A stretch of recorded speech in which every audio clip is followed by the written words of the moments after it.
2022, Charlie Crist taking part in early voting this morning in his hometown of St. Petersburg before hitting the road for the final stretch of the campaign. We're just 8 days away from the midterm election, and one of the hottest battles is for the fight for governor. Local 10's Glenna Milberg live now at a polling station in Miami with the latest on the race. Glenna.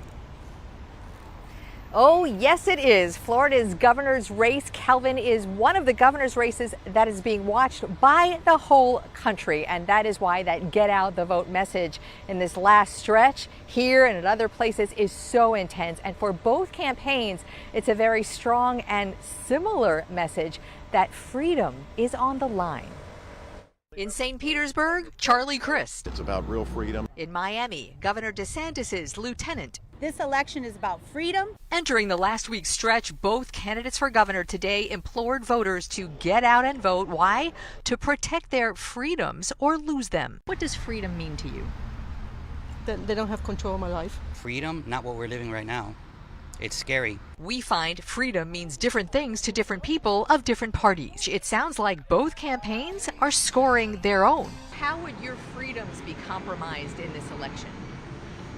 If we don't get the Senate and if we don't get the Congress, we're not in a good place. To me, freedom is the right to vote, not be intimidated by all these Trump individuals. Polls are up and polls are down, but the final vote is what matters the most. Charlie Crist's early vote is part of today's tally now. Those polls in Florida's governor's race have gone from tight to now a double-digit lead for Governor Ron DeSantis' re-election, now in the week home stretch. Hello, Long Island!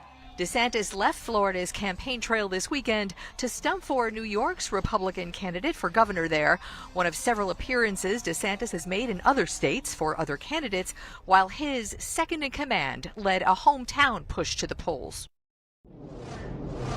And in that rally in Miami today, there was almost every Republican lawmaker locally in Miami-Dade. They are riding this momentum that Miami-Dade has had for the GOP. This is a county that has voted Democrat in every governor's race in the last 20 years. Meanwhile, the Crist campaign brings to South Florida its biggest gun. President Biden is due to stump for Charlie Crist in Miami-Dade and Broward tomorrow. You know we'll be there.